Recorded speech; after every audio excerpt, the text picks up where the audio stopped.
Pensez bien à couper vos micros quand on n'intervient pas.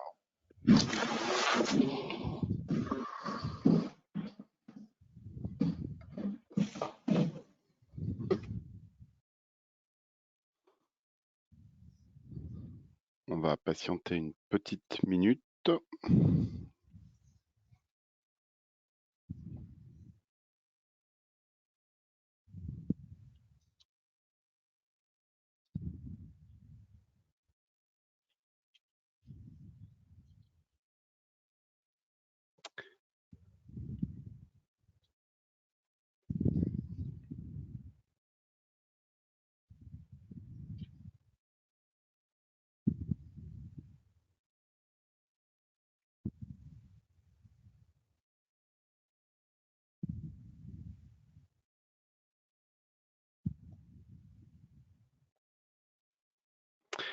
Eh bien, bonjour à tous. Nous sommes ravis aujourd'hui de vous accueillir sur le webinaire proposé par LCL sur le thème des PME et des ETI, comment rebondir à l'international. Donc, Boris Le Chevalier, je suis très heureux aujourd'hui d'accueillir comme intervenant donc Elisabeth Ducotet, président directeur général du groupe Tuan. Bonjour Elisabeth et merci de nous avoir rejoints aujourd'hui pour ce joli thème du rebond international. À nos côtés également Olivier Nicolas, qui nous dira un petit mot sur cette semaine de l'international organisée toute la semaine par LCL sur toute la France pour les PME et les ETI sur ce thème de l'international qui vous est très cher, Olivier. Exactement, Olivier bonjour à tous. est le directeur du marché des entreprises, des institutionnels à la gestion de fortune chez LCL. Également avec nous aujourd'hui, j'ai le plaisir d'accueillir Didier Borowski, responsable Global Views chez Amundi, qui interviendra tout de suite après un mot d'accueil d'Olivier Nicolas. Je vous laisse la parole, Olivier. Très bien, écoutez, bonjour à toutes et à tous. J'espère que vous êtes dans de très bonnes conditions pour écouter cette visioconférence. Alors, on entame aujourd'hui notre semaine de l'international chez LCL. On en est très heureux parce que c'est une initiative que nous avions prise il y a maintenant presque 5 ans. On a dû la mettre entre parenthèses l'année dernière pour des raisons de crise sanitaire que tout le monde imagine et comprend très bien. Et on a profité quelque part de cet événement pour revoir le contenu, revoir le format de cette journée de l'international, puisqu'au départ c'était une journée qui rassemblait Boulevard des Italiens, et bien tous les spécialistes de l'international, de LCL et du groupe Crédit Agricole et de ses partenaires, et vous clients, pour venir échanger sur les sujets directement ou indirectement liés à l'international. Et puis, année blanche l'année dernière, et cette fois-ci, on revoit un peu le format pour rentrer dans une version d'abord complètement digitale, ce qui est le cas de beaucoup de manifestations aujourd'hui, ce qui permet, je pense, de finalement conjuguer un peu mieux les agendas des uns et des autres, surtout lorsque vous êtes en province et que venir sur une journée entière peut poser quelques questions de disponibilité. Et puis on change le format sous une autre manière, c'est que on va finalement passer de la journée à la semaine, non pas pour utiliser complètement le créneau d'une semaine, ça serait évidemment beaucoup trop, mais pour permettre finalement d'avoir des séances beaucoup plus ramassées, beaucoup plus concises, plus thématiques, et à partir de là, au travers de ces webinaires, d'animer à la fois un sujet plutôt d'ordre macro et puis un sujet plus expérimental grâce à des chefs d'entreprise qui ont accepté de venir témoigner, et je les en remercie d'ores et déjà, de leurs expériences sur des sujets de croissance connaissances à l'international, d'export et ainsi de suite. Et vous l'avez vu au travers des invitations que vous avez reçues, nous avons de très très belles expériences à vous relater. Et en tout cas, c'est pas nous qui allons le faire, ce sont les dirigeants eux-mêmes qui vont le faire dans des domaines assez différents, sur des tailles d'entreprise également assez différents, pour que vous ayez vraiment des approches et des contacts de nature variée qui peuvent correspondre plus ou moins à vos propres situations. Donc, on est sous ce format de 45 minutes, tous les matins à 11 heures, toute la semaine, avec à chaque fois de très belles affiches. Et puis, donc, ces expériences, et puis des sujets un peu plus généraux, un peu plus macro, un peu plus techniques, pour donner aussi un autre angle à ces journées de l'international. Voilà. Et puis, on a gardé, parce que ça, c'était un élément qui vous plaisait beaucoup et qui est d'un autre registre, on a gardé la possibilité d'organiser des rendez-vous individuels, one-on-one, entre chacun d'entre vous, clients de LCL, qui avaient des problématiques spécifiques, et puis l'ensemble des experts qui participent à cette semaine de l'international. Il y a évidemment notre partenaire Altios qui nous fait le plaisir d'organiser cette séance et toutes les séances qui vont suivre, et puis les experts de LCL, et puis ceux du groupe Crédit Agricole qui sont nombreux, et notamment les représentants des implantations internationales par les desks de CACIB qui sont, comme vous le savez, très nombreux et qui couvrent les quatre coins de la planète. Donc ça, c'est autre chose, c'est un autre format, et c'est vraiment dans l'esprit de ce qu'on faisait en physique jusqu'à présent. Et bien là, c'est de le faire sous forme de rendez-vous visio individuel, où chacun d'entre vous va pouvoir aller chercher le spécialiste qui l'intéresse par rapport à sa problématique propre. Voilà, donc une semaine très variée, très rythmée, très dense, qui, on l'espère, vous permettront d'appréhender encore un peu plus les sujets de l'international. Vous avez vu la thématique principale que nous avons retenue, c'est finalement rebondir avec l'international, et c'est comme ça qu'on veut aborder cette semaine-là de manière très positive, très conquérante, avec une place évidemment importante pour l'international. Et c'est ce qu'on va tout de suite faire avec nos deux invités du jour.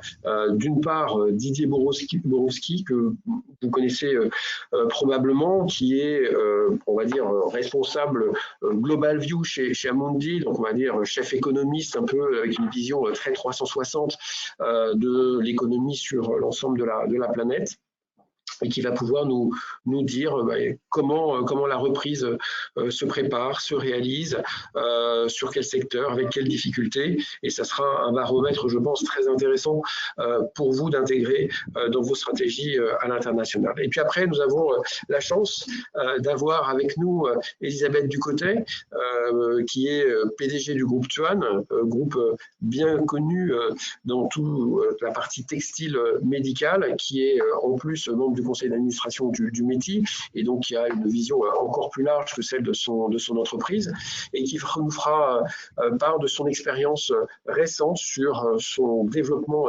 international. Et donc on aura, comme je le disais tout à l'heure, à la fois une vision macro avec Didier Borowski, et puis une vision plus microéconomique, plus entrepreneuriale avec Elisabeth Ducotet. Donc un très très beau programme. Et puis, je reprendrai la parole un tout petit peu à la fin pour conclure. Voilà, donc je vais laisser la parole tout de suite à Didier, à moins que ce soit Boris qui veuille le faire.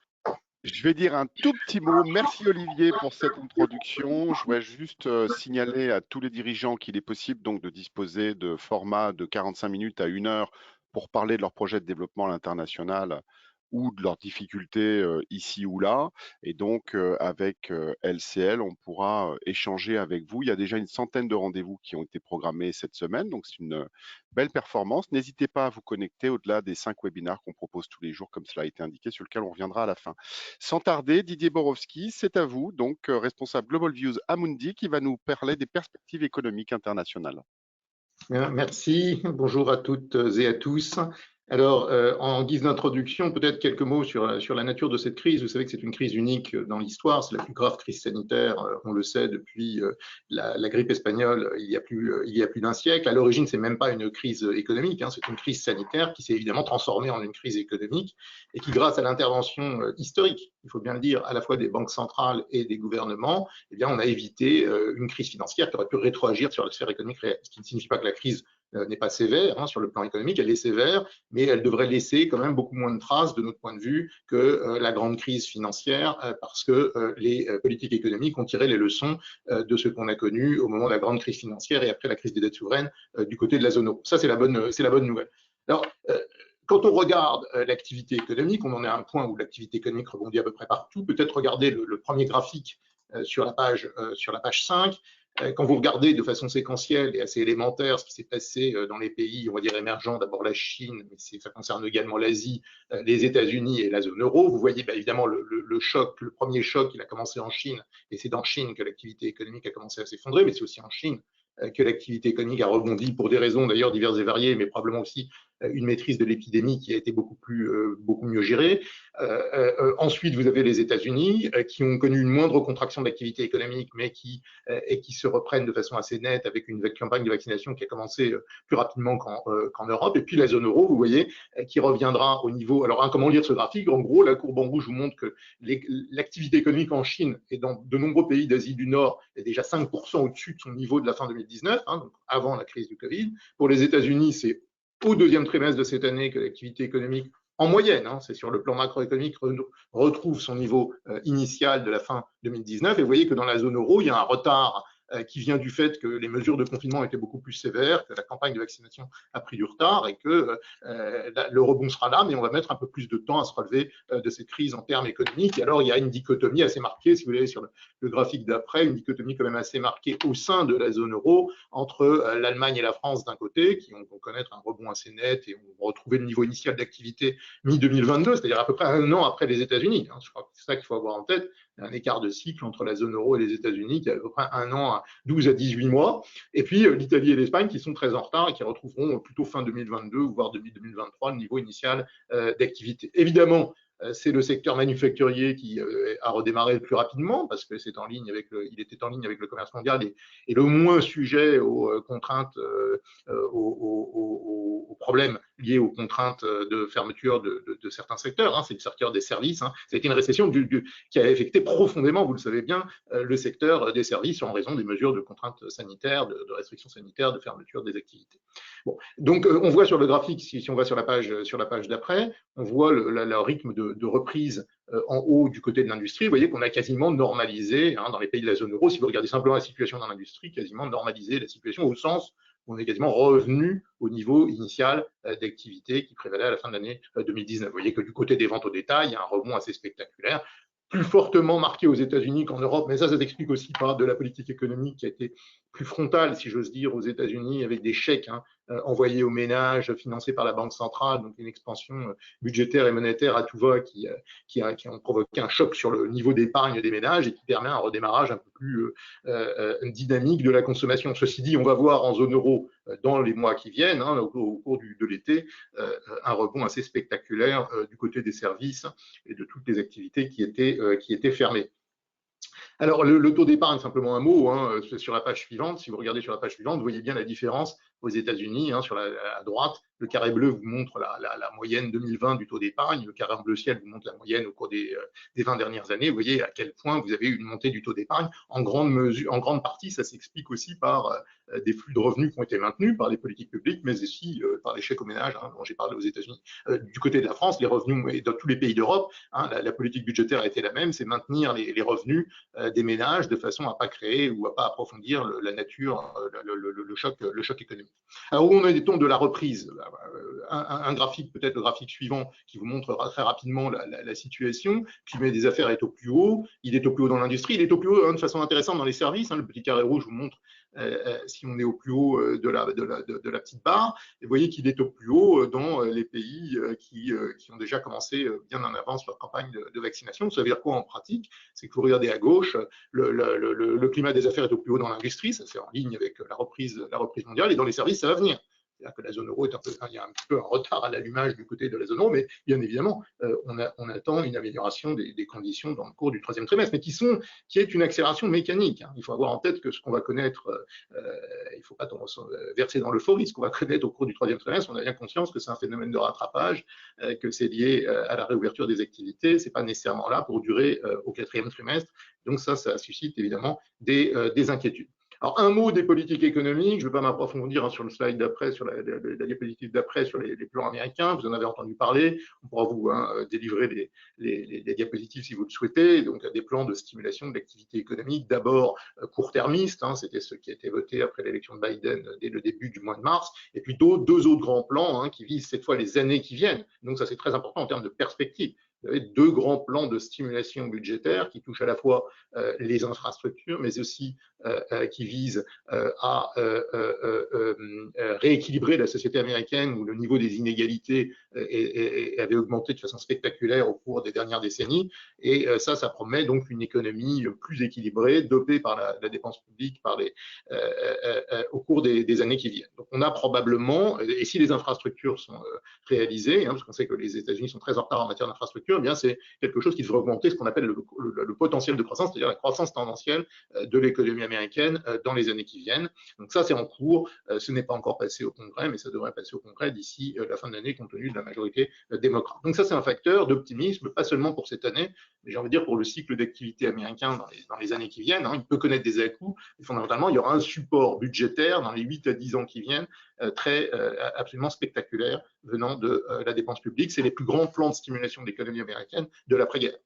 Donc ça, je crois qu'il faut avoir en tête, c'est qu'on n'est pas dans la conjoncture, là, on est dans des réactions de politique économique absolument très très substantielles, qui étaient déjà à l'agenda démocrate, mais qui ont été évidemment décuplées avec la crise sanitaire que l'on connaît, et qui visent à faire d'une pierre deux coups, rééquilibrer la société américaine, c'est-à-dire faire une croissance plus inclusive, mais aussi évidemment colmater les brèches post-Covid. Alors en Europe, où en est-on? Vous avez le slide d'après, vous avez ce grand plan de relance européen qui a été voté l'été dernier, qui vient d'être acté par l'ensemble des États de l'Union européenne il y a quelques jours, et qui vont donner lieu à des émissions d'un titre de dette commun en Europe. Et donc en pratique, ça veut dire quoi? Ça veut dire que vous allez avoir des fonds qui vont être déboursés pour les pays les plus fragiles. Vous voyez là, par exemple, simplement l'Italie et l'Espagne vont bénéficier de fonds qui vont leur permettre de financer des dépenses d'infrastructures, des dépenses liées à l'amélioration de leur économie. Donc ça, c'est quelque chose qui devrait refaire converger les économies du sud de l'Europe vers les pays du cœur de la zone euro. Et ça ne concerne pas uniquement la zone euro, ça concerne l'ensemble de l'Union européenne. Vous avez aussi des fonds qui sont déboursés pour l'ensemble des pays de l'Union européenne, y compris les pays de l'Est. Et ça aussi, c'est un facteur de cohésion de l'Union européenne très important. Donc, dans cette crise, l'Europe a à nouveau progressé d'un grand pas avec un pas supplémentaire, j'ai envie de dire, vers une forme, alors non pas de fédéralisme budgétaire, mais de capacité de réaction commune avec un outil, un titre de dette, une dette européenne. Et ça, c'est plutôt de bon augure pour le futur, pour la résilience du modèle européen à moyen terme. Donc ça, c'est aussi quelque chose de plutôt encourageant, même si les plans budgétaires sont moins frontaux, j'ai envie de dire, que du côté de la zone euro.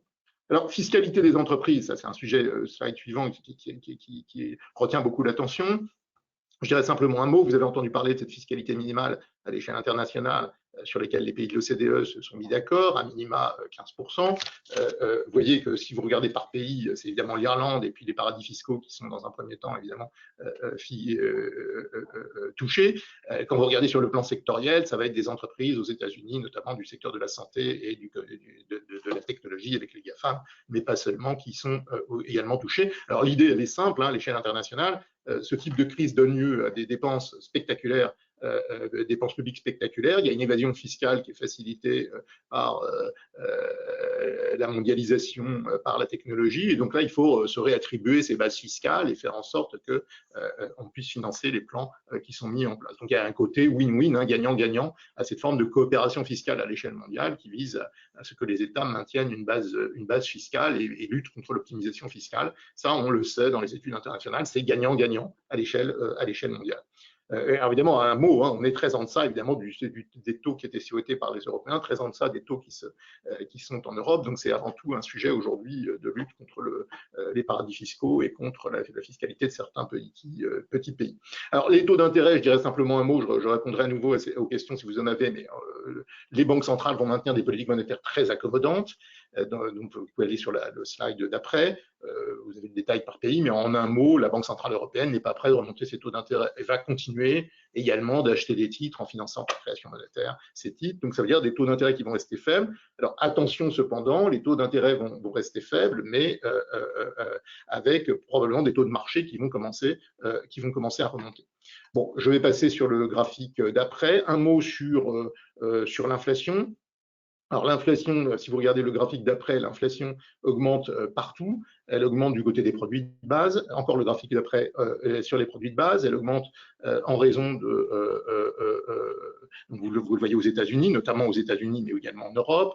Les prix des produits de base augmentent de façon très rapide. Vous avez des pressions qui sont généralisées. Si vous regardez encore le graphique d'après sur les denrées alimentaires, sur les produits de base. Alors ces pressions inflationnistes sont liées à la reprise cyclique qu'on observe, mais également à des facteurs plus structurels de désorganisation des chaînes de valeur qui sont probablement là pour durer. Donc on anticipe de notre côté que ces problématiques de chaînes d'approvisionnement sont des problématiques qui sont devenues structurelles avec la crise du Covid parce que les entreprises doivent repenser leur processus de production. On entre dans une nouvelle phase de la mondialisation pour nous.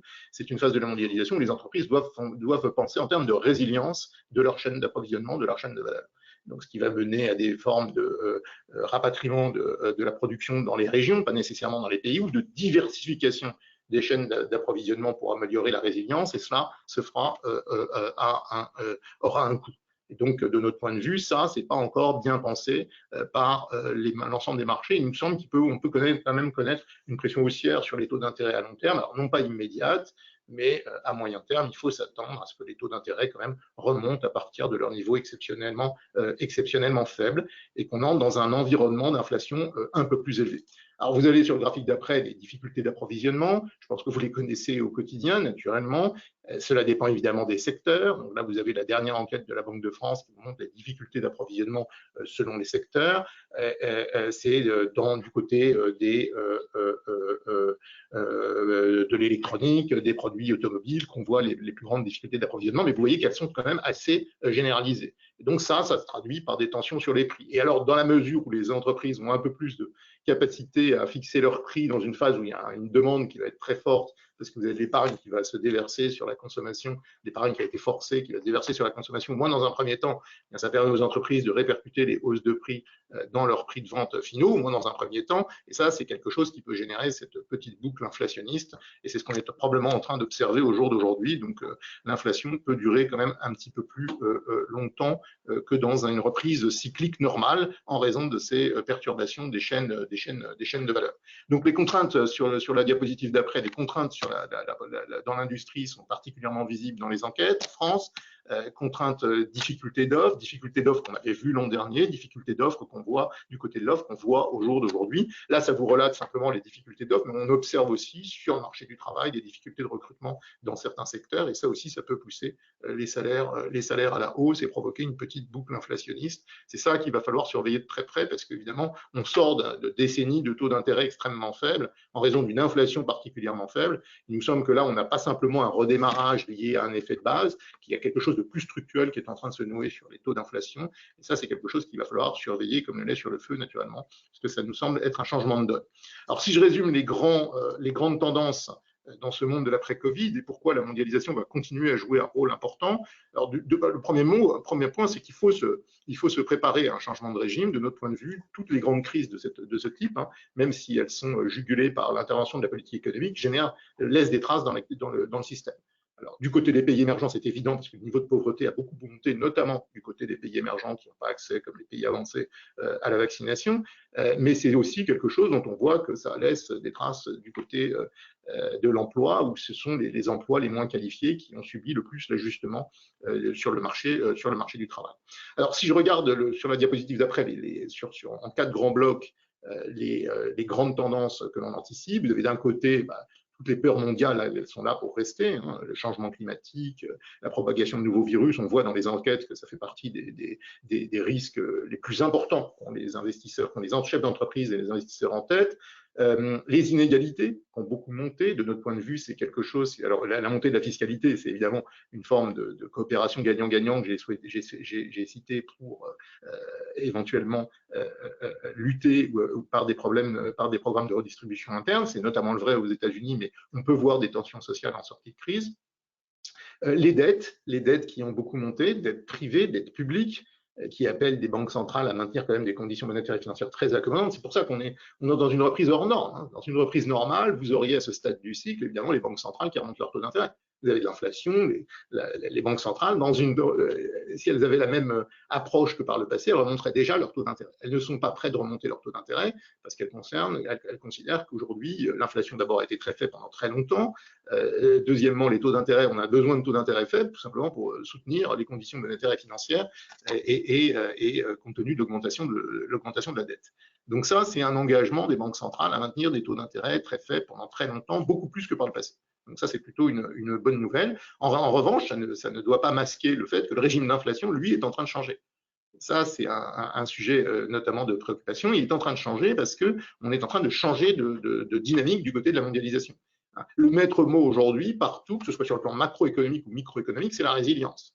La résilience via des politiques publiques qui soient justifiées, la résilience à travers ce qu'on appelle l'autonomie stratégique en Europe, la résilience du côté des chaînes de valeur, des chaînes d'approvisionnement du côté des entreprises. C'est plus l'optimisation du positionnement dans chacun des pays. Ce qui compte aujourd'hui, c'est la résilience des chaînes de valeur, parce qu'on s'aperçoit qu'un pays ou qu'un secteur peut être très touché quand il est très spécialisé sur le plan géographique. Et ça, cette résilience, elle va avoir un prix. Hein, Alors, quelques mots peut-être des facteurs que je mentionnais. Bon, tensions sociales sur les tensions sociales qui sont en hausse.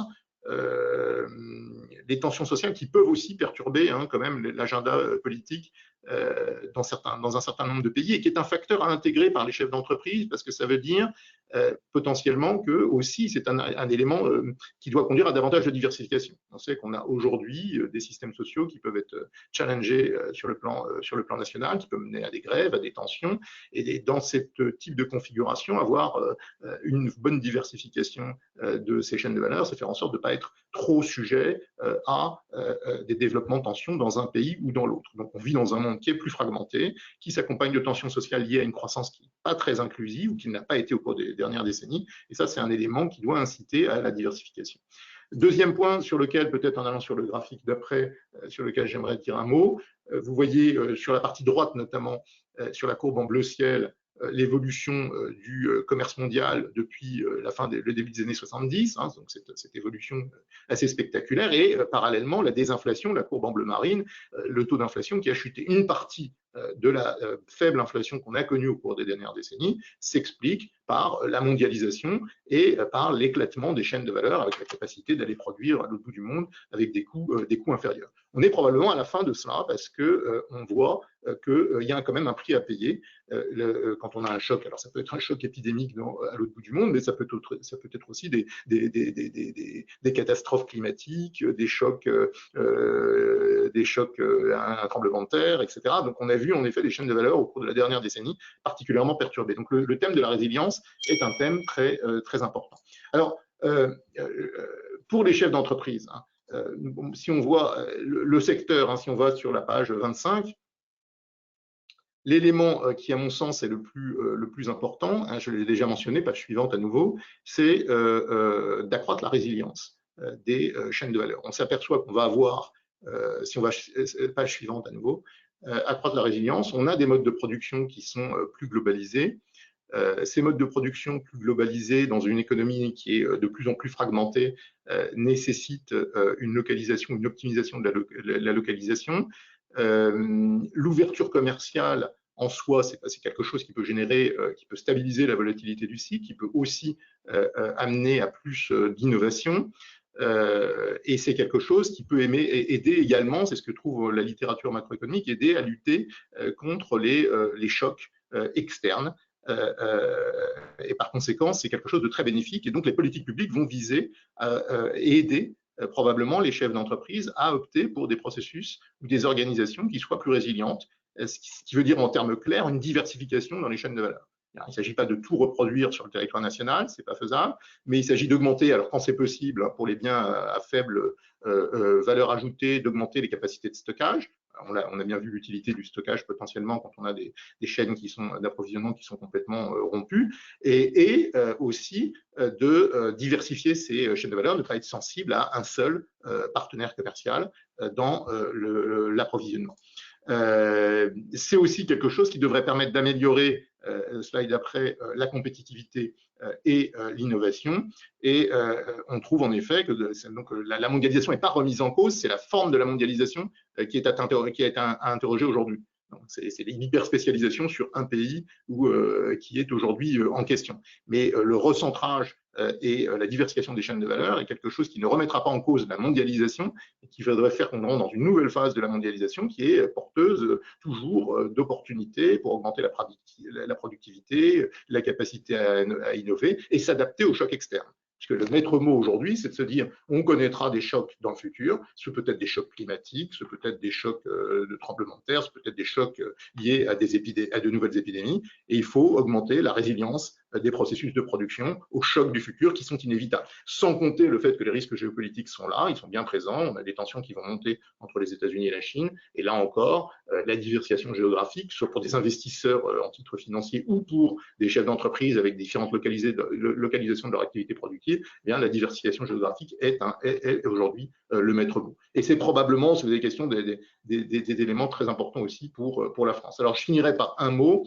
Le centre de gravité de l'économie mondiale est en train de se déplacer vers l'Asie, vous le voyez sur la page 30.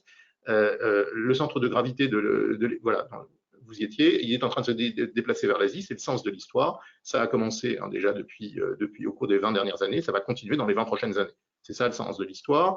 Et donc, c'est pas seulement une histoire de la Chine, c'est l'histoire de l'ensemble de l'Asie, notamment de l'Asie du Nord, mais pas seulement. Et par conséquent, ça, il faut en tenir compte, évidemment, dans les projets stratégiques de moyen terme. C'est une tendance structurelle liée pour partie à la démographie, aux facteurs de rattrapage. Donc, la croissance tendancielle, potentielle, si vous voulez, elle sera plus élevée dans les 15 prochaines années dans les pays d'Asie que dans les pays d'Europe. Alors, ceci dit, dans les pays d'Europe, il y a des fonds de cohésion qui vont permettre davantage d'unité et de consolidation du côté de l'Union européenne. Et là aussi, il ne faut pas négliger, évidemment, l'Union européenne. Donc, si j'essaye de conclure, diversification, page 31, diversification et internationalisation sont pour nous des meilleurs vecteurs de développement et de résilience. Les politiques publiques vont tout faire pour maintenir cela. Les rapports publics du Conseil d'analyse économique ou autres montrent en effet que c'est dans cette voie-là qu'on doit aller. Donc, les politiques publiques vont aller vers ce type de politique. Sur le plan géopolitique, le monde est plus fragmenté, mais c'est un élément supplémentaire pour défendre la diversification. Les cycles économiques seront plus tirés par la demande intérieure, ça veut dire plus de décorrélation, et c'est là encore, c'est quelque chose qui doit inciter les chefs d'entreprise à avoir différents marchés sur le plan international.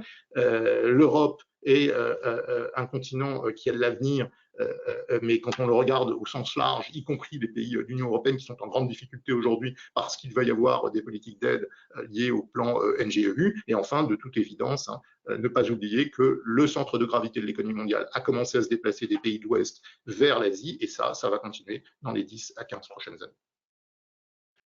Un grand merci Didier, parce que cet exercice en 20 minutes de faire un tour d'horizon mondial, c'est quand même un sacré challenge et c'était tout à fait réussi. Je précise que les slides sont disponibles pour ceux que cela intéresse. On pourra vous les communiquer. Bien. Il y a une petite question qu'on pourra peut-être aborder à la fin du webinaire sur une potentielle guerre des monnaies avec Oui. comme objectif d'évaluation compétitive qui, je pense, est assez intéressante. On pourra aborder ça à la fin. Sans tarder, on va accueillir Elisabeth Ducotet, donc présidente directrice générale du groupe TUAN. Bonjour Elisabeth, et on va commencer tout simplement par une présentation de votre activité pour ceux qui ne vous connaîtraient pas. Une belle ETI française. Je vous laisse la parole, Elisabeth. Voilà, bonjour à tous, bonjour. Et effectivement, nous sommes une ETI, je dirais, de taille moyenne. Et une ETI, c'est une entreprise de taille intermédiaire, c'est-à-dire ces entreprises qui ont vu leur identité révélée en 2008, sous la présidence de Nicolas Sarkozy, qui sont donc pas des petites et qui ne sont bien sûr pas des grands groupes, avec des spécificités. Et donc, aujourd'hui, une ETI comme la nôtre, eh bien, c'est d'abord notre métier, c'est le dispositif médical, et le dispositif médical plutôt d'origine textile, pas seulement, parce que beaucoup d'acquisitions que nous avons faites récemment nous amènent dans d'autres métiers. Alors, de façon très concrète et très pratique, eh bien, ce sont des genouillères, des coudières, des bandes de contention, des ceintures lombaires, c'est-à-dire tout un arsenal de dispositifs qui nous amènent vers la mobilité. Ce que nous vendons, nous, aujourd'hui, c'est de la mobilité à des patients qui, pour une raison ou pour une autre, de façon temporaire ou de façon durable, perdent de leur mobilité. Voilà. Et donc, c'est un produit médical qui passe au travers des réglementations médicales. Aujourd'hui, ça représente presque 3000 collaborateurs et presque 300 millions d'euros. Donc, voilà à peu près la position. Et nous avons une filiale dans chacun des pays d'Europe. Et nous avons fait récemment 2 acquisitions en Allemagne et puis plus récemment encore 4 acquisitions aux États-Unis et un partenariat en Inde, qui est une joint venture. Donc, voilà notre situation avec une position de leader français qui nous obligeait, il y a quelques années, à nous dire nous ne pouvons pas rester en France parce que sinon, nous n'aurions pas l'expansion qui était normale et nécessaire. Et donc, voilà, nous avons poussé les frontières et nous nous sommes établis à l'international au travers d'un chemin qui a été d'abord de l'export, c'est-à-dire que nous avons essayé de trouver des distributeurs qui voulaient bien nous prendre. Puis, notre métier supposait que nous devions l'affirmer par nous-mêmes, l'installer. Et notre vision long terme l'a emporté. Nous avons créé des structures et donc nous avons filialisé l'ensemble de nos activités, au moins les activités européennes. Combien de filiales aujourd'hui et vous êtes présent où alors physiquement? Alors, nous avons donc 15 filiales en Europe et puis nous avons 4 acquisitions aux États-Unis et nous avons aussi une filiale en Chine. Donc voilà, nous sommes… alors, j'entends avec beaucoup d'intérêt ce qui vient de se dire, c'est-à-dire que nous allons nous dépêcher d'aller regarder plus à l'Est ce qui sera l'avenir de notre économie à tous. Voilà. Alors justement, sur ce parcours de la PME ETI qui est extrêmement intéressant, on commence par l'export, donc un distributeur, un agent, on envoie un commercial ou un directeur export se déplacer, faire des salons, vendre, faire des coûts quelque part, et puis à un moment donné arrive le premier niveau d'internationalisation qui est celui de la création de filiales pour pouvoir facturer localement, ce qui est être chinois en Chine, être allemand en Allemagne, etc., via une filiale et des collaborateurs qui parlent la langue, qui peuvent faire leur travail de commercial. Et puis vous arrivez donc à un seuil un petit peu plus significatif qui est la croissance externe, et c'est très intéressant parce que depuis 10 ans ou 8 ans, j'ai envie de dire, on constate que ce qui était réservé à des grands groupes, comme vous l'évoquiez, aujourd'hui c'est devenu quelque chose de beaucoup plus familier, à la fois pour des ETI, mais même pour des PME. Et pour partager juste un petit retour d'expérience, Altios, avec LCL, on a fait 5 mandats de recherche de cible en 2019 et on en est à 45 depuis mi-mai, en pleine crise sanitaire.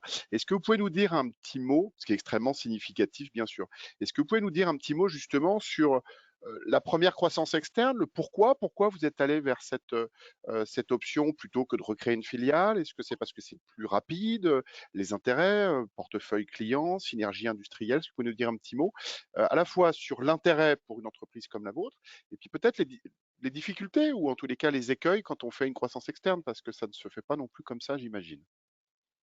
Alors, je reprends l'expression que vous avez prise elle-même parce qu'elle est parfaitement adaptée, c'est être allemand en Allemagne. Pour nous, c'était le cas. On avait un distributeur, on avait trouvé un distributeur en Allemagne. Il y a une vingtaine d'années, on avait trouvé un distributeur en Allemagne et ce distributeur n'avançait pas. Enfin, il faisait un chiffre d'affaires modeste, donc c'était un succès d'estime. Et je dirais la croissance ne se faisait pas et je pense qu'il y avait une espèce de conviction qui manquait. Peut-être de part et d'autre, mais sûrement de sa part déjà. Et donc, on s'apercevait que faire de l'export en Allemagne depuis Paris et depuis Saint-Étienne, parce que nos bases industrielles sont toutes à Saint-Étienne, ça n'avait pas grand sens et ça n'avait pas beaucoup de chances de succès. Donc, on s'est lancé à ce moment-là dans une acquisition, une première acquisition qui était de taille modeste, et on s'est dit, il n'y a pas d'autre solution que d'être allemand en Allemagne. C'est-à-dire d'investir véritablement un pays avec plusieurs volontés. D'une part, être national par rapport à ce pays, donc d'avoir un management national, d'avoir une base géographique nationale, d'être bien sûr conforme à une réglementation nationale. Il n'y a pas plus éclaté et dispersé que la santé. La santé n'est absolument pas unifiée sur le plan européen. autant de pays, autant de systèmes de santé, autant de modes de remboursement, autant de modes d'évaluation, autant de modes d'attribution des critères de remboursabilité, etc. Donc, traiter ça depuis un pays qui n'était pas assez alerte et assez affiné, je dirais, dans sa compréhension, ça ne marchait pas. Voilà. Donc, on a fait une première acquisition toute petite et ça nous a vraiment mis le pied à l'étrier. C'est-à-dire que nous sommes devenus allemands en Allemagne. Et ça a été très important, bien sûr, sur le plan réglementaire, sur le plan, comme vous dites, de la facturation, sur le plan des équipes, sur le plan, je dirais, de l'efficacité territoriale, mais ça a été aussi extrêmement important sur le plan culturel. C'est-à-dire qu'on s'est dit, voilà, nous ne travaillons pas forcément tous de la même façon, mais nous sommes obligés de le faire maintenant, et donc d'apprendre à faire ce travail en commun qui se fait sur des bases culturelles qui ne sont pas tout à fait les mêmes, et sur lesquelles l'esprit de déduction, l'esprit de compréhension, l'esprit d'intuition, etc., n'est pas forcément le même. Et nous devons le faire quand même, parce qu'être européen, ce qui était notre ambition, sans être franco et allemand, c'était un leurre, évidemment. Donc, il fallait absolument qu'on soit au moins français et allemand, et c'était le début de cette histoire européenne que nous sommes en train maintenant de réaliser. Et comme vous le dites aussi, j'aime beaucoup ce que vous avez dit, ça n'est pas réservé aux grands groupes. C'est-à-dire que nous avons l'obligation, nous, les ETI et les PME, de devenir dans cette complexité, parce que c'est une complexité qui nous arrive forte, de devenir dans la complexité des multinationaux, sinon les chances de croissance, elles ne sont pas là. Donc c'est une grande étape qui n'est pas seulement une étape financière, pas seulement une étape d'investissement, mais c'est une étape largement aussi culturelle. Que vous avez ensuite poursuivi sur les États-Unis, ce qui est en lien avec un des points extrêmement importants et prégnants de l'intervention de Didier Borowski sur l'importance de la diversification. On reviendra à la crise sanitaire un petit peu après, mais c'est plus facile de gérer des moments compliqués quand on est dans plusieurs endroits avec une certaine autonomie, une filiale, une croissance externe. Donc vous avez enchaîné, je crois, sur les États-Unis.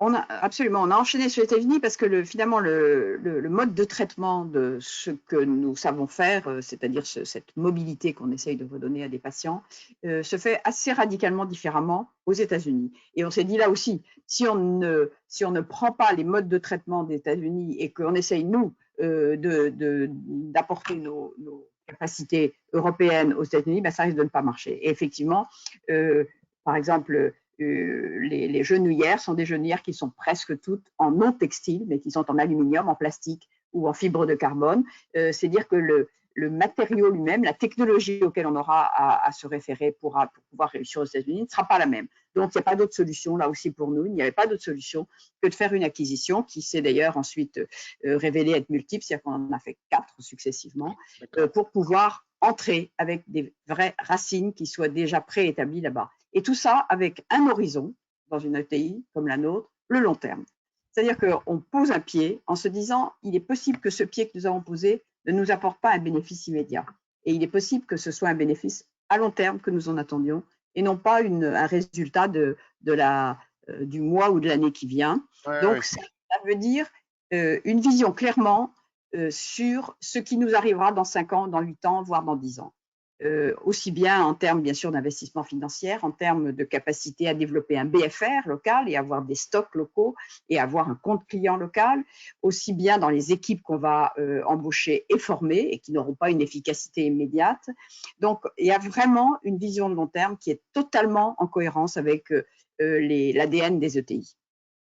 J'imagine d'ailleurs, et Olivier Nicolas en parlera un petit peu après, c'est qu'on sait que les entreprises qui ont le mieux traversé cette crise sanitaire sont assez souvent celles qui justement étaient multi-exposées à l'international, parce que finalement, si l'Asie reprend avant, les États-Unis enchaînent, etc., on a un effet comme ça, un petit peu de compensation, qui fait que si on a 15-20 structures, il y en a toujours, allez, au milieu, ça va bien, il y en a 2-3 peut-être qui vont peiner, 2-3 qui vont surperformer, et tout ça s'équilibre. C'est quelque chose que vous découvrez aussi dans la gestion de votre groupe. Oui, oui, tout à fait, tout à fait. C'est-à-dire qu'effectivement, si on fait de l'international, c'est pour être moins dépendant du national qu'on a fait, sur lequel, bien sûr, on essaye de continuer de progresser, mais quand on a une part importante d'un marché, il y a une limite à cette progression, et donc il faut rééquilibrer l'entreprise autrement, et effectivement, il faut la voir avec plusieurs lieux et une multiplicité qui est effectivement un dérisquage. Vous avez tout à fait raison. Et ce qui s'est vécu dans la crise, c'est effectivement que tous les lieux n'ont pas été touchés en même moment. Pas tout à fait. Pas tout à fait. Malgré tout, on peut dire que le choc a été partout ressenti. L'onde de choc n'a pas été ressentie au même moment exactement, mais cette onde de choc, elle a été vraie absolument dans tous les lieux. Alors justement, les enseignements de cette crise sanitaire pour une ETI comme la vôtre, je crois qu'il y a, enfin je ne crois pas d'ailleurs, il y a une étude tout à fait remarquable du METI Oui, qu'évoquait Olivier Nicolas en introduction. Donc vous avez été la vice-présidente ou coprésidente, vous coprésidente? ok, Tout président. à fait. Et vous êtes aujourd'hui administratrice et le métier a fait cette étude et a démontré que 83% des dirigeants d'ETI ou ETI en devenir à partir de 30 millions d'euros, donc on parle de grosses PME, grosses PMI, ont accéléré ou maintenu leurs efforts à l'international. Alors, qu'est-ce qui s'est passé chez vous et quels enseignements de cette crise sanitaire justement sous l'angle de l'international? Alors d'abord, il faut bien dire, on n'a pas été épargné. C'est-à-dire que quelquefois on dit ils sont passés entre les gouttes. Pas du tout. On a pris le choc de plein fouet et on a fait une statistique au METI qui montre que le premier mois, c'est-à-dire le mois d'avril, l'ensemble de nous tous, des 4000 ou 4500 ou 5000 ETI françaises, on a eu en moyenne 50% de perte de chiffre d'affaires. 50%, c'est vraiment quelque chose de lourd. 31% au mois de mai et encore 20% au mois de juin. Nous avons perdu en un jour, 60% de chiffre d'affaires.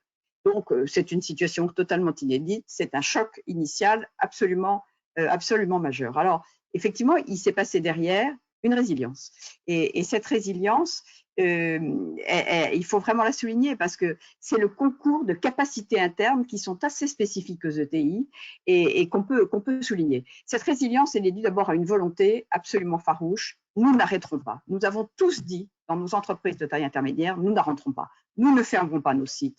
Nous ne sortirons pas des lieux où nous sommes et nous allons nous arranger avec les possibilités données par l'extérieur, avec les possibilités offertes par l'entreprise qui a des fonds propres et qui va se mettre à utiliser ces fonds propres pour une période de crise qu'il faut absolument traverser et par l'aide des collaborateurs. Et moi, j'ai envie de dire, ce que nous avons vécu d'abord, c'est une situation de solidarité inouïe de la part des collaborateurs. Personne n'a lâché. Et ça change absolument tout. Avec des missions qui ont été des missions totalement inédites et qu'il a fallu, je dirais, d'une certaine façon improviser. Comment mettons un service clientèle de 50 personnes du jour au lendemain, non en télétravail, pour ne pas perdre une commande? Ben, c'est une acrobatie qu'on fait dans la nuit. Et nous l'avons les uns et les autres tous fait. C'est-à-dire que ça nous a, par exemple, poussé à un effort de digitalisation et à une maturation de notre digitalisation qui est incroyable. Et dans le fond, si on l'avait fait spontanément, on aurait peut-être mis 2 ans à le faire. On l'a fait en quelques semaines. Donc voilà, ça nous a beaucoup poussé aussi sur cet investissement international qu'on n'a absolument pas voulu lâcher. Nous, par exemple, nous avons décidé, parce que c'était requis par notre environnement et requis aussi pour avoir du chiffre d'affaires, nous avons décidé de faire des masques sanitaires. Nous les avons faits dans tous les pays, dans toutes nos usines d'Europe. C'est-à-dire que chaque usine s'y est mise. Donc, si vous voulez, l'aide internationale, la mobilisation internationale, elle a été là et on en a été extrêmement fiers parce qu'il n'y a pas eu de défaut dans cette mobilisation. Et somme toute, on est arrivé, je dirais, avec l'adaptabilité, avec de l'improvisation, mais aussi vraiment un sens de responsabilité de tous les collaborateurs, de faire quelque chose qui est assez inouï, c'est-à-dire une entreprise hors les murs. C'est-à-dire qu'il n'y avait personne dans les bureaux, mais l'entreprise fonctionnait. Et je trouve que c'est très remarquable parce que d'abord, c'est inédit. Donc, une fois qu'on l'a fait, ben, on se dit, dans le fond, ça va créer chez nous une puissance et une capacité et la réalisation d'une capacité que nous avions qui nous permet d'être assez préparés à ce qui viendra après, quelle qu'en soit l'origine. Donc, nous savons surmonter une tempête. Alors, il y a des cordages qui ont un peu souffert, il y a des voiles qui sont, etc. Mais nous avons surmonté une tempête. Donc, je trouve que ça donne quand même une base de solidité et de confiance en soi collective qui est bonne pour ce qui viendra après. Et je crois qu'on peut vraiment reprendre ce mot qui est emprunté à la psychanalyse, qui est la résilience, c'est-à-dire la capacité à savoir revenir après un choc violent, ce qui nous est arrivé et que l'on doit aussi bien à nos équipes internationales qu'aux équipes nationales. Résilience et collectif, hein, j'entends bien le mot de collectif, c'est-à-dire vraiment des équipes sur le front, c'est le cas de le dire. Absolument, et collectif parce que ce n'est pas le fait de quelques-uns, c'est le fait de tous pour que cette espèce d'imbrication nouvelle, parce que c'est nouveau de venir faire des produits que nous n'avions pas l'habitude de faire et de trouver la mobilisation de tout le monde, y compris dans des zones différentes du groupe, de la trouver aussi forte et aussi collective, c'est quand même une expérience extraordinaire qui nous a d'ailleurs poussé. On s'est dit en décembre, il faut qu'on garde une trace de ça parce que c'est devenu une sorte d'actif chez nous. Je dirais, c'est pas un actif matériel, mais c'est un actif immatériel très puissant de savoir qu'on est capable. Donc, on a fait les actes de la crise où chacun a apporté ses témoignages, ses photos, son expression, etc. Et on a fait comme ça une espèce de grande vidéo témoignage que chacun garde comme cet actif collectif qu'on a constitué ensemble. Pour la suite, alors justement, ça me permet peut-être de vous poser la dernière question avant de passer la parole à Olivier Nicolas. Sur les perspectives, je crois d'abord que la fin de l'année pour vous a été marquée par un événement significatif à l'international. Et finalement, vous pouvez nous dire un petit mot là-dessus parce que ça prouve bien l'agilité de l'ETI dans tout ce qu'elle a de capacité à rebondir et les perspectives peut-être à court moyen terme à l'international pour le groupe Tuan. Alors, d'abord, effectivement, il nous est arrivé, alors, c'est un élément qu'on recherchait, mais qui s'est absolument accéléré et qui s'est accéléré dans des conditions assez extraordinaires, c'est que nous avons fait une acquisition aux États-Unis sans avoir la possibilité de nous y déplacer. C'est une entreprise qu'on connaissait un petit peu, mais qu'on a pu acheter au mois de décembre dernier et on a signé cette acquisition le 31 décembre 2020, avec des discussions, des négociations, des sollicitations des avocats, etc., qui ont été entièrement en visio. Bon, je dirais, on nous aurait dit ça un an avant, on nous aurait dit impossible. Donc, voilà, ils ne savaient pas que c'était impossible, alors ils l'ont fait et c'est ce qui nous est arrivé et c'est la plus grosse de nos acquisitions et qui marche d'ailleurs très bien. On est en train d'intégrer ce groupe de fabricants de bas médicaux qui est américain et qui est maintenant dans notre groupe. Donc, je dirais qu'on a été appelé à des choses assez inattendues, je dirais, comme celle-là. Et ça donne, pour l'avenir, je dirais, des éléments qui sont extrêmement puissants parce que ça veut dire qu'il faut continuer sur des chemins, même sur des chemins qui sont un peu nouveaux pour nous. Et c'est vrai qu'en ce moment, on vit ce qui a été largement souligné dans l'exposé précédent. On vit la rareté des matières, très, très impressionnant pour nous qui sommes des industriels. Donc, où sont les fils disponibles dont nous avons besoin? Ils ne sont pas toujours là où on avait l'habitude de les acheter.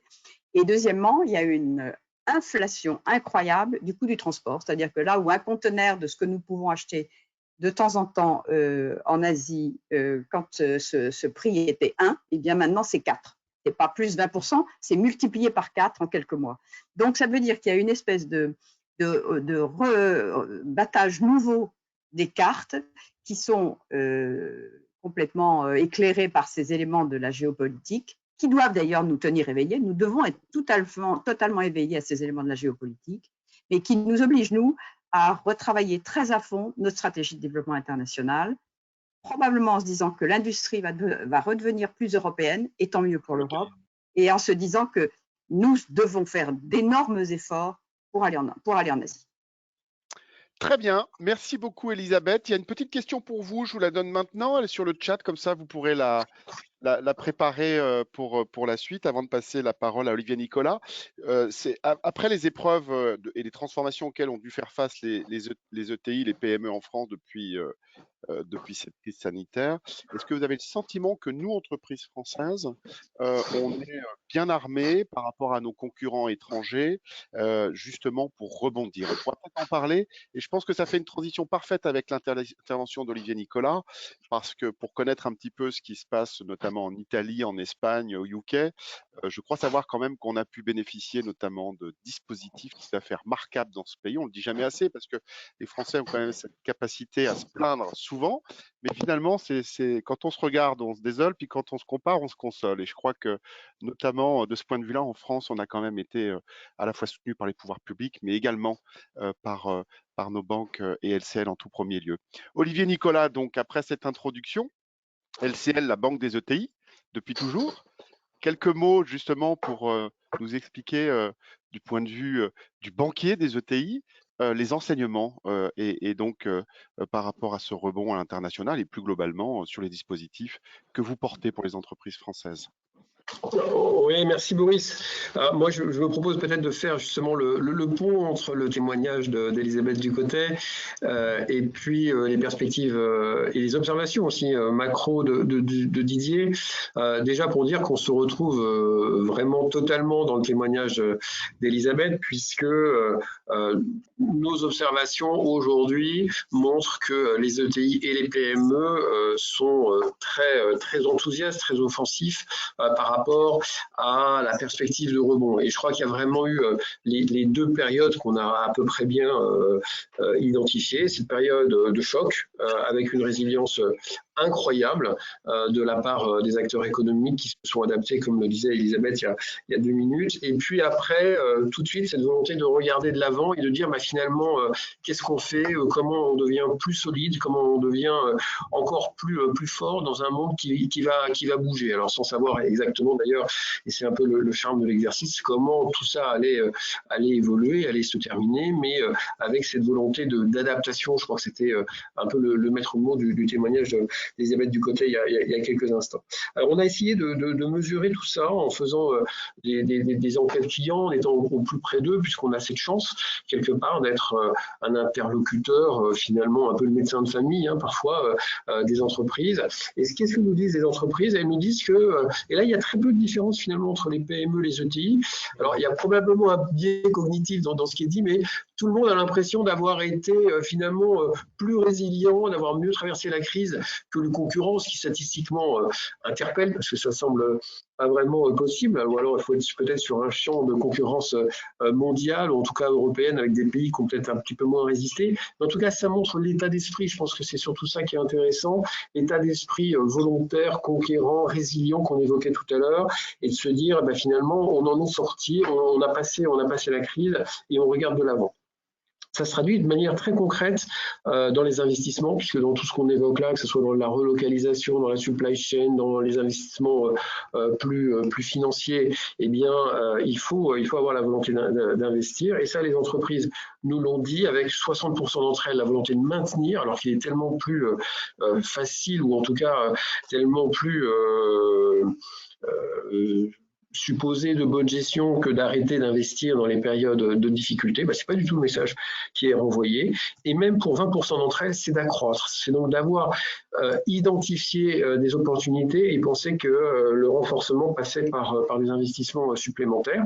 Et pour aller sur le thème qui est celui qui nous intéresse plus spécifiquement aujourd'hui, on a quand même 26% des dirigeants de TI qui ont revu leur stratégie internationale dans le sens de plus, on va dire, de volonté, de stratégie offensive, ce qui est quand même beaucoup, un quart, sachant qu'on ne part pas de rien. Donc, il y a vraiment des clients qui nous ont témoigné ce désir d'être plus offensifs après la crise.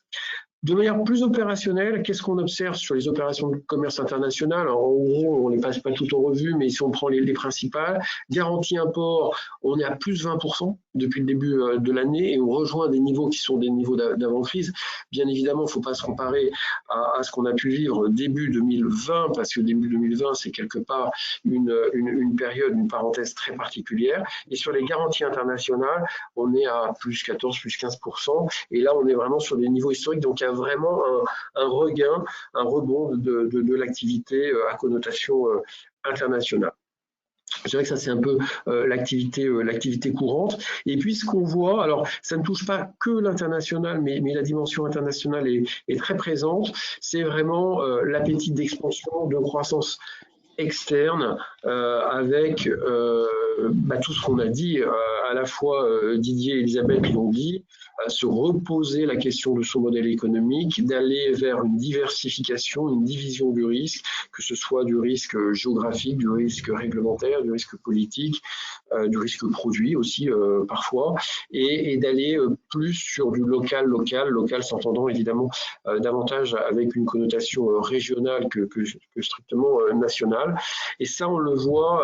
Alors moi, j'ai la chance de rencontrer pas mal de dirigeants et c'est vraiment quasiment un leitmotiv. Alors pour les uns, c'est quand on est plutôt dans l'agroalimentaire, c'est tiré par le Brexit avec cette volonté d'être local, d'éviter tous les passes sanitaires et autres. On a vraiment cette préoccupation du transport qu'on a déjà évoqué avec ce renchérissement du fret qui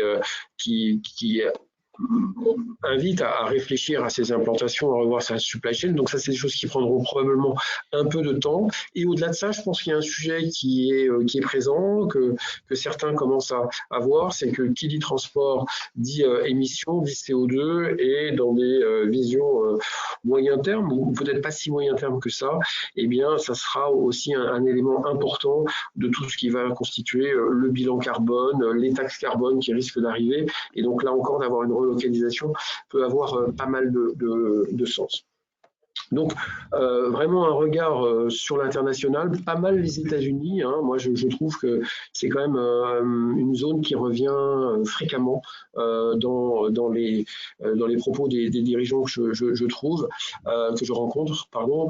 Peut-être parce que c'est un pays qui a bien résisté, alors peut-être pas d'un point de vue sanitaire dans un premier temps, mais en tout cas sur le plan économique, il y a eu ce changement de présidence, et puis c'est un marché énorme avec des opportunités, et finalement la taille de l'ETI en France est presque un entre-deux par rapport à ces méga groupes aux États-Unis qui trustent des pans entiers de l'activité, et puis à l'autre bout des microstructures qui, elles, n'adressent qu'un État, qu'une région ou qu'un segment. Et donc il y a pas mal d'opportunités qui se déclarent dans cette zone géographique.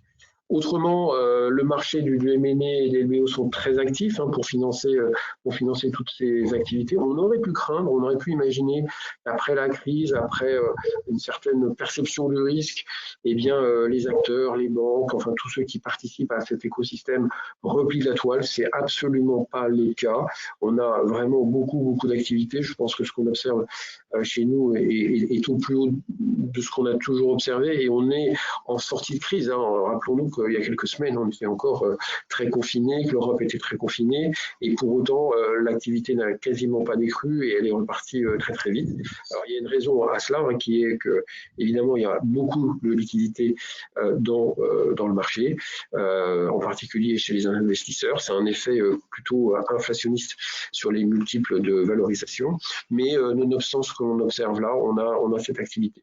Et puis d'un point de vue peut-être plus bancaire, bon, je ne reparle pas du PGE qui a été le produit de l'année 2020, on en est heureusement sorti, en tout cas dans sa phase de mise en place. On en est aujourd'hui plus sur les mises en place d'amortissement, même si on arrive là encore un peu en deuxième partie de la saison. C'est le prêt participatif relance et puis les obligations relance qui arrivent, qui se font jour, avec un démarrage qui est probablement beaucoup plus lent que ce qui était annoncé ou attendu.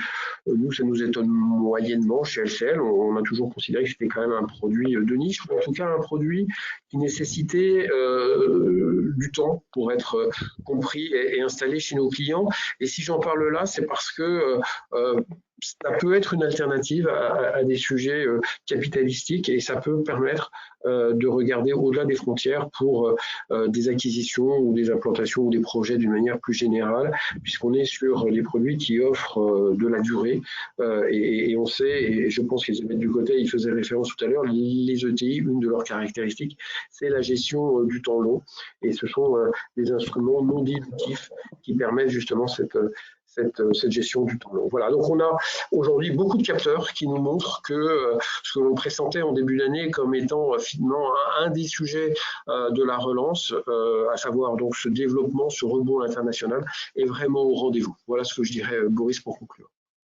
Merci beaucoup, Olivier. Peut-être une petite question, parce que je sais que c'est un thème qui t'est cher, sur la relocalisation, ou en tous les cas une anticipation peut-être d'investissement des PMI, ETI industriels en France que le LCL accompagnera.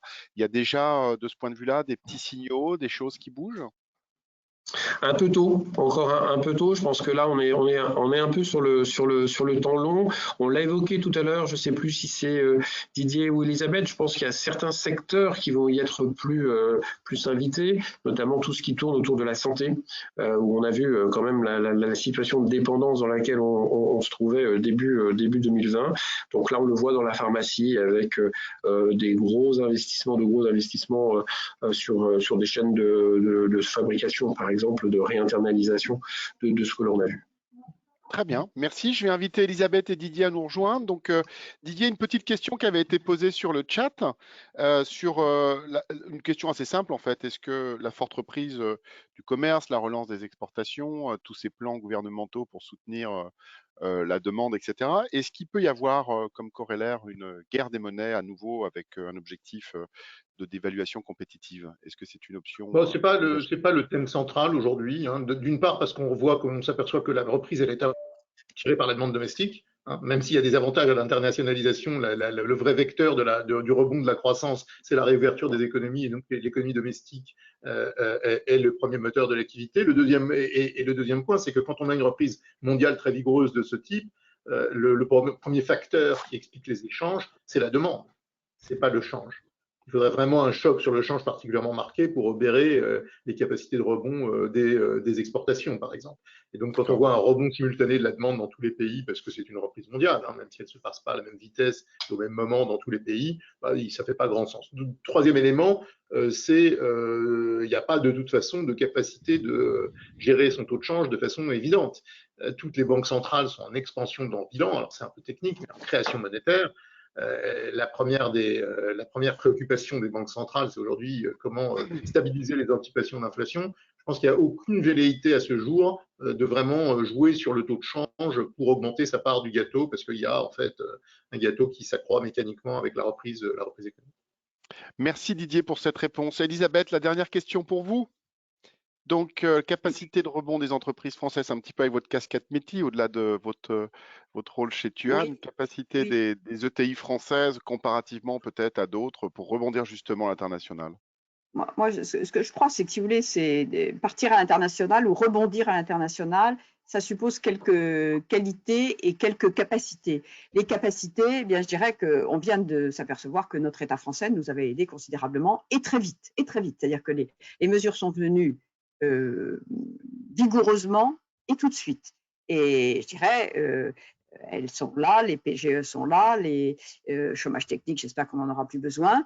Le plan de relance, qui a quand même été, je dirais, réparti dans beaucoup d'entreprises. Et puis, nos banquiers sont là aussi. Donc, je dirais que les moyens, nous les avons. Et je pense qu'effectivement, nous disposons des moyens dont nous avons besoin. Mais pas que ça. Il faut bien sûr une certaine vision. Alors, une vision dans un moment où on navigue dans le brouillard, c'est pas très commode. C'est-à-dire qu'il faut être très attentif à des petites choses. Il faut être très attentif à ce que nous disent les géopoliticiens, c'est-à-dire des éléments qui vont nous donner quelques signes des endroits où il va falloir aller, ça c'est sûr. Puis surtout, ce qu'il faut, c'est un esprit de conquête. C'est-à-dire, c'est vraiment une volonté. On n'est jamais totalement prêt. L'absence de risque, ça n'existe pas. L'absence de risque, c'est surtout de ne rien faire. Mais je crois que c'est ce qu'il y a de plus risqué de ne rien faire. Donc, il faut surtout aller au bord du plongeoir et se dire, ça y est, on va plonger, mais en ayant, bien sûr, vu les moyens qu'on avait pour le faire, et puis surtout l'esprit de conquête. Moi, je pense qu'il y a vraiment une volonté. Vous savez, il y a Baudelaire qui nous disait, au fond de l'inconnu, pour chercher du nouveau. Ben, c'est vraiment le moment de le dire, parce que l'inconnu est là. La visibilité, en ce moment, elle n'est pas grande. Toutes les choses changent tout le temps, absolument. Donc, au fond de l'inconnu, pour chercher du nouveau. Mais si on n'y va pas, j'ai un petit peu peur qu'on reste sur le bord. Merci beaucoup. Avant de laisser un petit mot de conclusion à Olivier, je ne vais pas faire passer la slide sur les prochains webinaires qui auront lieu pendant toute la semaine. N'hésitez pas à nous contacter, votre chargé d'affaires LCL au plus près dans votre région, notamment pour prendre des rendez-vous B2B en numérique cette semaine pour aborder votre problématique de développement ou des difficultés que vous pourriez avoir ici ou là, et surtout pour parler croissance externe. Je rappelle qu'il y a un mouvement de fond de nos PME et TI françaises qui vont chercher des cibles, et notamment un élément statistique, ça devrait plaire à Olivier, mais il y a un point qui est important qu'on oublie tous, c'est qu'en Allemagne et en Italie, il y a un problème démographique majeur qui fait que dans les 10 à 15 ans, Au-delà, en Italie, des problématiques de financement, parce que malheureusement, ils n'ont pas le réseau bancaire qu'on a en France qui aide les entreprises. Ils sont souvent obligés de financer sur fonds propres leurs acquisitions. Vous avez un élément démographique majeur qui fait que la deuxième ou la troisième génération, surtout, qui est aujourd'hui aux manettes, est dans une posture beaucoup plus ouverte à des rapprochements, des prises de participation, des synergies avec des groupes français qu'avant la crise. Et ça, c'est le bon moment d'aller regarder, de faire des screenings avec LCL, avec Altios pour regarder ce qui se passe. Ça se terminera donc, on continuera cette semaine donc demain à 11 h sur justement un thème sur réussir sa croissance externe en Europe. Mercredi de 9 à 10 h, Chine et ASEAN, repenser son implantation sur ces marchés. Jeudi 10 juin, plus spécifiquement sur l'Amérique du Nord, profiter des opportunités de la relance. Je précise que sur les 45 mandats qu'on a signés, la moitié est sur les États-Unis. C'est QFD. Et vendredi 11 juin à 11 h, la gestion de votre BFR à l'international. Olivier, je vous laisse sans tarder le mot de la fin et je remercie Didier et Elisabeth d'avoir participé à nos côtés aujourd'hui. Un grand merci à tous. Contactez-nous si vous voulez récupérer les slides, notamment de Didier Borowski d'Amundi, que je remercie. Olivier, c'est à vous. Bah écoute, Boris, grand merci également à Elisabeth Ducotet et Didier Borowski, parce que je pense que cette première séance a donné le là de ce qu'on veut faire cette semaine, c'est-à-dire vraiment donner un élan supplémentaire au développement international de nos PME et de nos ETI, parce qu'on est tous convaincus qu'il y a beaucoup d'opportunités à avoir, à la fois pour être plus conquérant, plus offensif et probablement plus résilient demain. Je crois que ça a été dit, on a vécu une crise et on en vivra d'autres qui ne seront peut-être pas de même nature, mais qui nous invitent à avoir finalement une stratégie de diversification, de mitigation, comme on dit maintenant dans la terminologie anglo-saxonne, pour avoir toujours un relais, un point d'appui qui permette aux entreprises de lever la tête et d'être hors d'eau. Voilà. Donc je crois que ce thème, il est vraiment d'actualité et très pertinent par rapport aux mois qui viennent. Et j'invite vraiment toutes nos entreprises à regarder ce sujet avec beaucoup de sérieux et aussi beaucoup d'enthousiasme et de créativité. Voilà. Merci beaucoup. Merci beaucoup à tous. Je remercie le METI, partenaire à nos côtés cette semaine. Et puis, je reprends donc en conclusion les deux qualités essentielles d'une ETI internationale telles que précisées par Elisabeth Ducotet, agilité et persévérance. Merci à tous. Au revoir. Merci. Au revoir.